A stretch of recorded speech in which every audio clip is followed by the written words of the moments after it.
Hello, कैसे हैं आप सभी? आई होप कि अच्छे होंगे और आपकी पढ़ाई बेहतर चल रही होगी। आपका फिर से स्वागत है हमारे YouTube channel arts and science academy for ICSE पर। कल तक के वीडियो में यानी पिछले वीडियो में हम लोगों ने क्या पढ़ा था? एक्सरसाइज 19B का क्वेश्चन नंबर 1, 2, 3 और 4। जैसा कि हमने पिछली क्लास में आपसे बात की थी कि क्वेश्चन नंबर 4 में जो है 3 क्वेश्चन है। 3 क्वेश्चन में से पहला क्वेश्चन हम लोगों ने पूर्ण रूप से सॉल्व किया हुआ था और आज हम लोग सेकंड और थर्ड क्वेश्चन की चर्चा करेंगे। साथ ही साथ कल हमने आपसे ये भी कहा था कि हम लोग सेकंड और थर्ड क्वेश्चन को बहुत स्लो वे में डिटेल में नहीं करेंगे, क्योंकि क्वेश्चन नंबर फर्स्ट जो है, इस क्वेश्चन को हम लोगों ने बहुत ही डिटेल में किया हुआ था। आप देख सकते हैं पिछली स्लाइड में कि हम लोगों ने जो किया था, इसे एक एक करके समझ के कैसे किया जाना है, इसकी चर्चा बहुत अच्छे से हम लोगों ने की हुई थी। तो चलिए आज हम लोग बढ़ते हैं थर्ड क्वेश्चन की ओर। थर्ड क्वेश्चन में क्या कह रहा है कि क्यू आर इक्वल टू 29, जैसा कि यहाँ आपको दिख भी रहा है, Q R equal to 29 and P R 21। फिर हम लोगों ने by using the Pythagoras theorem का यूज़ करके हमने इस साइड को निकाला। ये दिख रहा है आपको यहाँ, पाइथागोरस थ्योरम के यूज से। फिर हम लोगों ने देखा कि जो हम लोगों ने बेसिक पढ़ा हुआ था, बेसिक क्या पढ़ा था? टेन थीटा का वैल्यू क्या होता है? Tan theta is ratio of perpendicular and base. Sine theta is ratio of perpendicular and hypotenuse. Cos theta is ratio of perpendicular and base and hypotenuse. इन सब बातों को पढ़ा हुआ था। उसके बाद क्वेश्चन में जो फाइंड आउट करने को कह रहा था हम लोगों को, वो क्वेश्चन में कह रहा था टेन फाइंड आउट करना है, साइन फाइंड आउट करना है एंड कॉस फाइंड आउट करना है। तो आप यहाँ देख लो कि टेन, साइन एंड कॉस, ये तीन चीज़ें फाइंड आउट करने को कहा था। हम लोगों ने तीनों ही चीज़ों को बड़े ही अच्छे तरीके से सॉल्व किया हुआ है। यहाँ आप देख सकते हैं, एक एक करके वीडियो को पॉज करो, खुद से पहले सॉल्व करो। बगल में ट्रायंगल दिख रहा है, खुद से सॉल्व करो, उसके बाद मिलाओ। फिर हमने कॉस का वैल्यू निकाला, फिर साइन का वैल्यू निकाला और फिर कॉस का वैल्यू निकाला। फिर क्वेश्चन नंबर थर्ड को सॉल्व किया। Question number third, again we repeating the same process same process को रिपीट किया using the Pythagoras theorem. Find base हमारा कितना निकला? 1.2। अब आप ध्यान से जब देखेंगे तो सबको जब कैलकुलेट किया जाएगा, कैलकुलेट करने के बाद इसका वैल्यू आप चाहो तो लिख सकते हो, this is equal to 37, this is equal to 35 and this is equal to 12। आगे कैसे हुआ इसकी चर्चा हम लोग आगे करेंगे, क्योंकि हम लोगों ने दोनों ही आंसर लिखा हुआ है और आपके बुक में जो भी आंसर होगा उस अकॉर्डिंग आप देख लेंगे। हमें जहाँ तक ध्यान में है कि आपके बुक में जो आंसर दिया हुआ है वो आंसर ये वाला दिया हुआ है, लास्ट में जो हम लोगों ने लिखा है ये। अब ये कैसे हुआ? हो सकता है कि कुछ लोगों को कन्फ्यूज़न हो और हो सकता है कि कुछ लोग समझ चुके होंगे कि ये कैसे होगा। जैसे कि 3.5 डिवाइडेड बाय 1.2। तो आपको पता होना चाहिए कि जब हम लोग 3.5 इसको अगर फ्रैक्शन के फॉर्म में लिखा जाए, डेसिमल में ना लिख के, तो क्या लिखेंगे? 35/10 एंड डिवाइडेड बाय 12/10। उसके बाद रेसिप्रोकल किया जाएगा।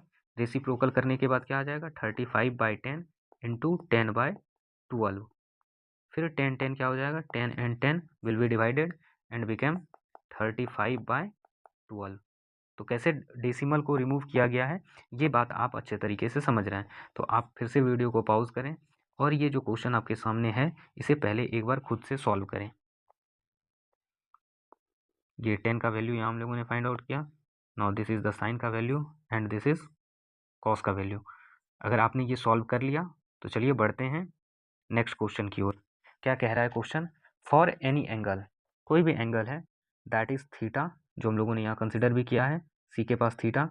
State the value of sine square theta cos square theta equals 1। Sine square theta cos square theta वो 1 के इक्वल होगा, ये हमें फाइंड आउट करना है। तो इसके लिए हम लोग क्या कर सकते हैं कि एक ट्रायंगल ले लेते हैं। यहाँ लिख लेते हैं पहले, let theta is an acute angle. Theta जो है वो क्या है? एक्यूट एंगल है। ये बात हम लोग जानते भी हैं, क्वेश्चन में भी दिया हुआ है। तो अब सपोज कर लेते हैं कि now let us consider base, base equal to 3 unit. कुछ भी हम लोग कंसीडर कर सकते हैं, 3 मीटर, 3 सेंटीमीटर, 3 मिलीमीटर, 3 डेसीमीटर, जो आपकी इच्छा हो, 3 मीटर, जो आपकी इच्छा हो वो कंसिडर कर सकते हैं। यहाँ हम लोग लिख लेते हैं 3 यूनिट। उसके बाद बेस के बाद perpendicular, perpendicular equal to consider कर लेते हैं 4 यूनिट, और hypotenuse, hypotenuse equal to 5 unit. हमने आपसे कई बार कहा था कि not this is a magical triangle, ये मैजिकल ट्रायंगल है 3, 4 एंड 5। इसका खूब यूज करेंगे हम लोग ट्रिगोनोमेट्री चैप्टर में, खूब यूज करेंगे। बात समझ में आ रही है? तो अब अगर चलें तो we know that sine theta, sine theta equal to perpendicular by base. और इसके अकॉर्डिंग अगर देखा जाए तो base is 3, perpendicular is 4 and hypotenuse is 5। और यहाँ हम लोगों ने गलत क्या लिखा, परपेंडिकुलर बाय बेस नहीं, परपेंडिकुलर बाय हाइपोटेनस। फिर फर्स्ट लेक्चर अगर आपको ध्यान में हो तो वहाँ हमने आपसे कहा था कि जब आपके पास इस तरह का इस तरह की समस्या आएगी थीटा, तो हम लोग इसको एक दूसरे के साथ इंटरचेंज करके लिख सकते हैं। ये हमने आपको वहाँ बताया हुआ था। ठीक उसी तरह से जब कॉस स्क्वायर थीटा की बात हो तो इसको हम लोग लिख सकते हैं कॉस थीटा और इसका स्क्वायर। यहाँ तक में कोई परेशानी? अब आप ध्यान से देखो कि sine theta can be written as sine square theta can be written as p/h and it's whole square. कोई परेशानी? अब यहाँ तक में जब आपको कोई परेशानी नहीं है तो परपेंडिकुलर क्या है, perpendicular is 4 and hypotenuse is 5। इसे स्क्वायर कर लेते हैं, कितना हो जाएगा 16/25। कोई दिक्कत? फिर आगे चलते हैं, cos square theta base by hypotenuse उसका स्क्वायर। बेस कितना है अभी हम लोगों ने देखा 3 यूनिट, ये दिख रहा है आपको 3, और हाइपोटेनस कितना है 5, और दोनों का क्या हो जाएगा स्क्वायर 9/25। क्वेश्चन के अकॉर्डिंग अब चलें, according to the question, question क्या कह रहा है, sine square theta plus cos square theta equals what, क्या होगा ये तो पूछा जा रहा है। तो साइन स्क्वायर का वैल्यू हमने निकाल लिया है, साइन स्क्वायर थीटा का वैल्यू निकाला है, sine square theta is equal to 16/25 लिख सकते हैं। 16/25 प्लस यहाँ आ जाओ 9/25। अब जब इस दोनों को सॉल्व करने का प्रयास करेंगे तो नीचे डिनोमिनेटर में एलसीएम निकाला जाएगा, 16 plus 9, now this become 25/25। Okay, और इसे फिर जब सॉल्व करेंगे तो दिस बिकम 1/1। डिनोमिनेटर में 1 रहे ना रहे उससे ज़्यादा बहुत फर्क पड़ता नहीं है, तो इसका वैल्यू कितना आ जाएगा 1। तो अब आप एक बात यहाँ ध्यान में रखो कि यहाँ हमने पहले ही लिखा हुआ था कि sine theta equals to sine square theta plus cos square theta equals to 1। ये 1 के इक्वल होता है। ये हम लोग जब आइडेंटिटीज पढ़ रहे होंगे तो वहाँ इसका भरपूर यूज़ करेंगे, खूब यूज़ करेंगे, ये हमारे काम को बहुत ज़्यादा आसान करेगा। तो चलिए यहाँ तक आपको समझ में आ गया होगा। फिर बढ़ते हैं अगली क्वेश्चन की ओर। क्या कह रहा है क्वेश्चन नंबर 5 तो सॉल्व कर लिया हम लोगों ने। This is question number 5, okay. Question number 6 क्या कह रहा है, the diagonal ACBD of a rhombus ABCD meet, not meet, this will be meet,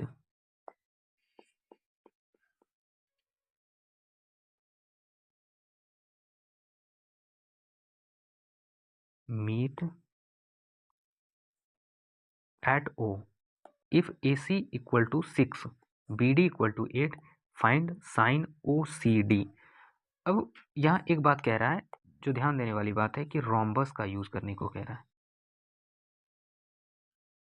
ठीक है, तो रोम्बस क्या होता है एक बार कमेंट में आप बता दो हमें, व्हाट इज रोम्बस।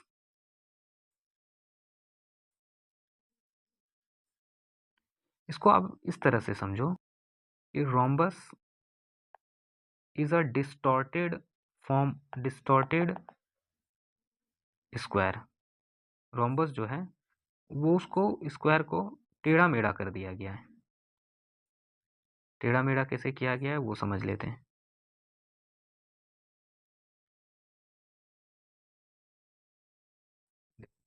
ये दोनों फिगर आपको दिख रहा है, figure A and figure B. अब यहां से आप समझो कि आपके पास कोई मोटी किताब है जो कुछ फिगर ए के जैसा दिख रहा है, ठीक है, और आपने क्या किया इस जगह से फोर्स लगाना स्टार्ट किया, तो धीरे धीरे क्या होता है ये वाला हिस्सा आगे की ओर चला जाता है कुछ इस तरह से। मुड़ जाता है, मुड़ता है, और फिर वो उसका जो फॉर्म हो जाता है, नया रूप जो बन जाता है, वो कुछ इस तरह से नजर आने लगता है। तो not this is a rhombus. Rhombus की एक प्रॉपर्टी ये होती है कि each and every sides are equal to each other. सभी साइड्स क्या होते हैं, आपस में बराबर होते हैं। बात समझ में आ रही है? Rhombus has all sides are equal, सभी साइड क्या हो जाते हैं उसके, इक्वल हो जाते हैं। अब इसमें डायगोनल, पहले इसका नाम लिख लेते हैं। इट्स नेम विल बी, नाम पहले से क्वेश्चन में दिया हुआ है, A B C and D. बात समझ में आ रही है? अब यहाँ इसके डायगोनल को खींचने का काम करते हैं।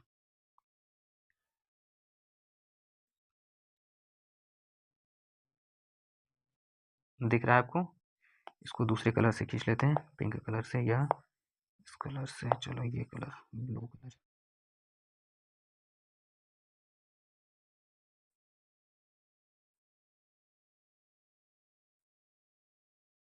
दिख रहा है आपको?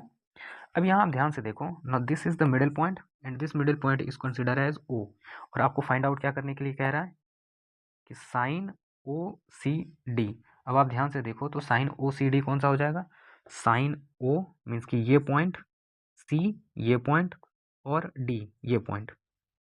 ये तो कह रहा है मीन्स कि यहाँ से आपको चलना है और ये एंगल, ये सी एंगल, जो एंगल बीच में रहता है उसे फाइंड आउट करना है। बात आपको क्लियर हो रही है? चलिए आगे बढ़ते हैं, एक एक चीज़ों को समझ कर चलेंगे। थोड़ा लेट लगेगा बट मेरा थॉट प्रोसेस थोड़ा अलग है कि हम चलेंगे, स्लो चलेंगे बट स्टेडी रहेंगे, चीज़ों को, एक एक चीज़ों को समझ कर चलेंगे, हमें कोई जल्दबाजी नहीं है। जब सीखना है तो अच्छे से एक एक चीज़ों को अच्छे से सीख के चलेंगे। बात समझ पा रहे हैं आप? तो ये जो आपको हाईलाइटेड दिख रहा है, ये आपको ये वाला एंगल निकालना है। No this is theta. अब यहाँ कुछ साइड दिया हुआ है, A C, A C is equal to 6 centimetre. अब यहाँ से बात करें, इस पॉइंट से ए से लेकर सी तक, यहाँ से यहाँ तक मीन्स कि ये जो है, ये क्या है, 6 सेंटीमीटर। आई होप कि क्लियर हो पा रहा है। और B D, B D this is the 4 centimetre, sorry 8 centimetre. Clear हो पा रहा है? B D is 8 centimetre, A C is 6 centimetre, A C 6 centimetre, B D 8 centimetre, 6 centimetre 8 centimetre. अब यहाँ एक एक दो बातें जो है वो हम लोग लिख लेते हैं।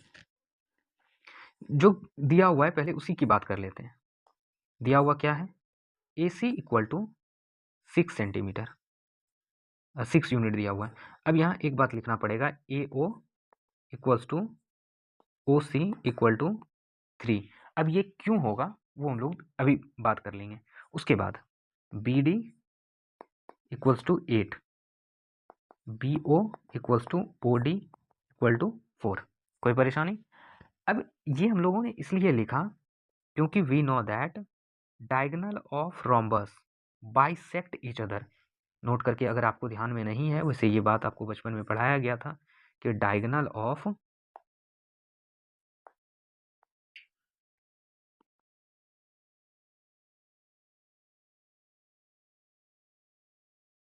डायगोनल ऑफ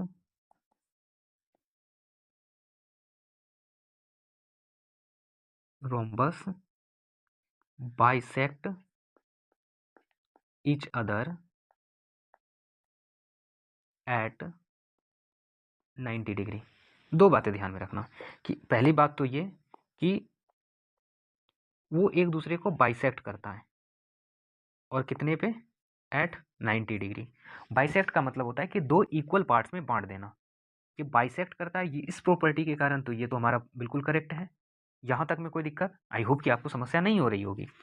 फिर आगे बढ़ेंगे तो यहाँ अब आप देखो कि आपको एक ट्रायंगल नजर आएगा, एक ट्रायंगल नजर आए उससे पहले आपको बता दें कि ये जो है 90 डिग्री है। कोई दिक्कत? फिर आगे अब जब देखेंगे आप तो एक ट्रायंगल नजर आएगा कुछ इस तरीके से,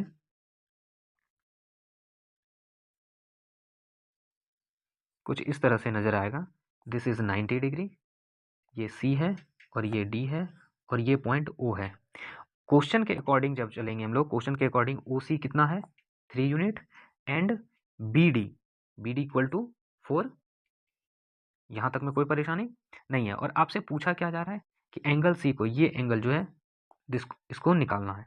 तो हम लोग यहाँ निकाल लेते हैं कि बेस, एक बेस बन जाएगा, दूसरा परपेंडिकुलर बन जाएगा। अब यहाँ तक जब हम लोगों ने फाइंड आउट कर लिया कि ये 4 यूनिट है और ये 3 यूनिट है, तो बाय यूजिंग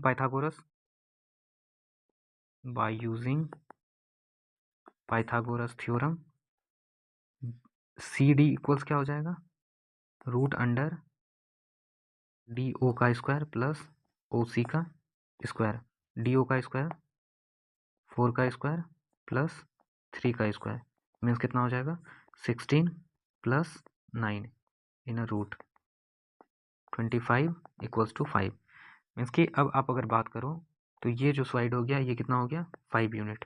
अब हमें फाइंड आउट क्या करने को कह रहा है, दिस एंगल, ये जो एंगल आपको दिख रहा है ये वाला तो फाइंड आउट करने को कह रहा है, ये वाला।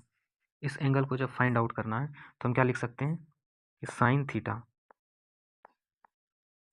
Sign theta equal to perpendicular by hypotenuse. Perpendicular कितना है 4 और हाइपोटेनस 5, तो वी कैन राइट दैट 4/5।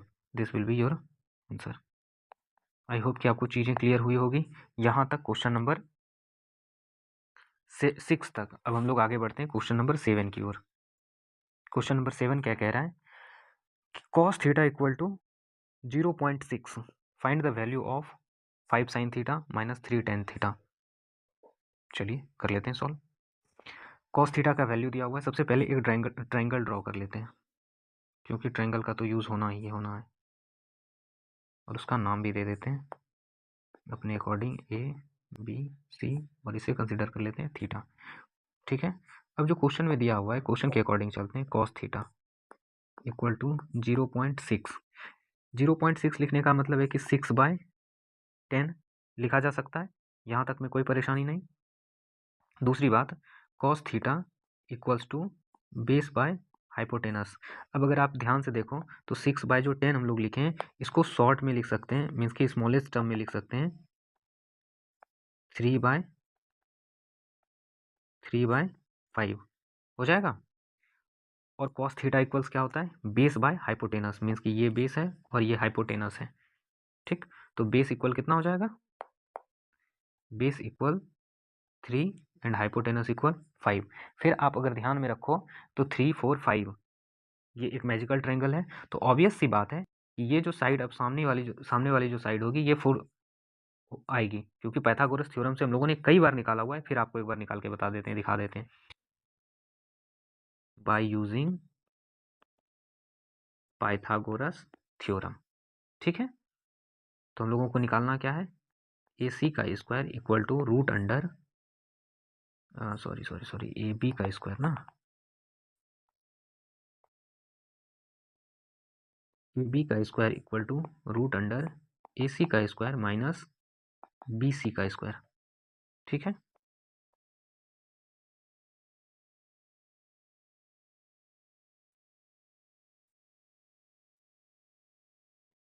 उसके बाद ए सी का वैल्यू कितना है 5 का स्क्वायर माइनस 3 का स्क्वायर, मीन्स कि root under 25 square, sorry 25 square नहीं, 25 माइनस 9 कितना हो जाएगा 16, और ये कितने के इक्वल होगा 4 के इक्वल, वही तो हम लोगों ने यहाँ लिखा हुआ है।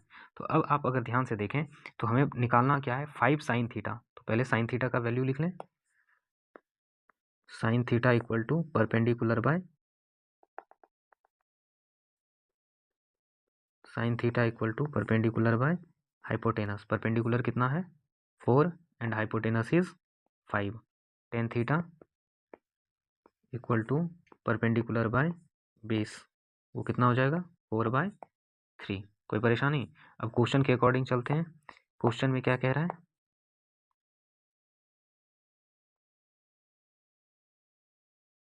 अकॉर्डिंग टू द क्वेश्चन लिख लेते हैं,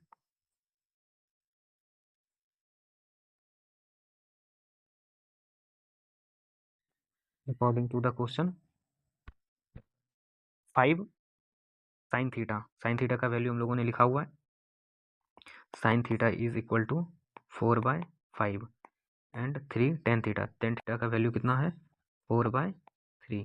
अब जब आप इसे सॉल्व करेंगे तो now this 5 and this 5 will be divided and this 3 and this 3 will be divided, तो क्या बच जाएगा 1 इंटू 4 माइनस 3 इंटू 4, 1 इंटू 4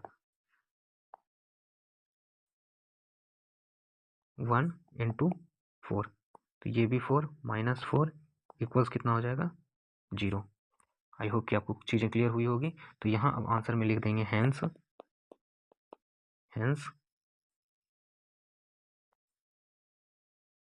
इतना इज इक्वल टू 0। बात क्लियर हो गई। और साथ ही साथ अगर इच्छा हो तो बॉक्स में बंद कर दो आप। तो ये हो गया हमारा 7th नंबर क्वेश्चन सॉल्व। अब हम लोग बढ़ते हैं आगे अगली क्वेश्चन की ओर, जो क्वेश्चन नंबर है 8।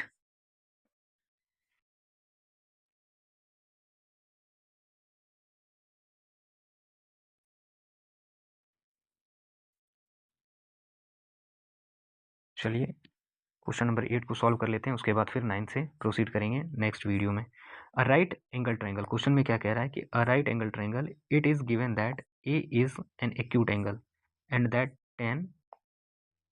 tan a equal to c by 3/4 find the value of cos a। फिर वही बात हो गई यहाँ। सबसे पहले एक ट्रायंगल ड्रॉ करो आप। इस क्वेश्चन में हमेशा ध्यान में रखना है कि एक ट्रायंगल हमेशा ड्रॉ करना ही पड़ेगा, तो इसलिए बी सी।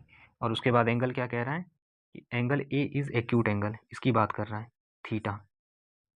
तो चलो इस एंगल की बात हो रही है, तो इस एंगल की अगर बात हो रही है तो this become perpendicular, this is base and this is hypotenuse. समझ में आ गया। टेन ए बोल रहा है tan theta equal to perpendicular by base 3/4। ये तो क्वेश्चन में दिया हुआ है, this is according to the question. जब क्वेश्चन में दिया हुआ है तो ये कितना हो जाएगा, बेस 4 हो जाएगा और परपेंडिकुलर 3। फिर से याद करो, bye using Pythagoras theorem 3 4 5 is a magical triangle, तो ये कितना हो जाएगा 5। ये आपको याद हो जाना चाहिए, जब ऑब्जेक्टिव में आएगा तो आप इस तरह से पूरा प्रोसीड करके नहीं दिखाएंगे, लेकिन हाँ अभी ये पूछा जा रहा है तो यहाँ आपको बताना पड़ेगा बाय यूजिंग पाइथागोरस थ्योरम। और उसके बाद जो उसका प्रोसेस है उस पूरे प्रोसेस को आप दिखाएंगे, और उसके बाद उस पूरे प्रोसेस को दिखाने के बाद फिर आप कहेंगे कि ए सी इक्वल टू 5। बात समझ में आ रही है आपको। ए सी इक्वल टू 5 ये उसके बाद बताएंगे। यहाँ तक हम लोगों ने समझ चुका है। हम लोग जब ये समझ चुके हैं तो हमसे पूछा क्या जा रहा है, कॉस ए इक्वल्स टू कितना हो जाएगा, ए की बात हो रही है तो कॉस थीटा इक्वल टू जानते हैं, cos theta equal to base by hypotenuse. तो यहाँ अब बता दो बेस क्या हो जाएगा, बेस की दिया हुआ है 4 और hypotenuse 5। Now this will B 4/5। अगर यहाँ तक आपको समझ में आया, चीज़ें क्लियर हो रही है, आप कुछ सीख पा रहे हैं, तो चलिए आपका बहुत बहुत धन्यवाद कि आपने हमें समय दिया, हमसे कुछ सीखा, हमें इसके लिए इस काबिल समझा, इसके लिए बहुत बहुत धन्यवाद आपको। तो चलिए फिर मिलते हैं अगली क्वेश्चन में, क्वेश्चन नंबर 9 के साथ। वैसे है नहीं बहुत, अब जो है चीज़ें बहुत तेज़ी से निकल जाएगी, बट समय को ध्यान में रखते हुए अभी जो है इस क्लास को बंद किया जाता है। इस वीडियो को अगली वीडियो में फिर मिलेंगे। आपका बहुत बहुत धन्यवाद एक बार फिर से। चलिए, थैंक यू।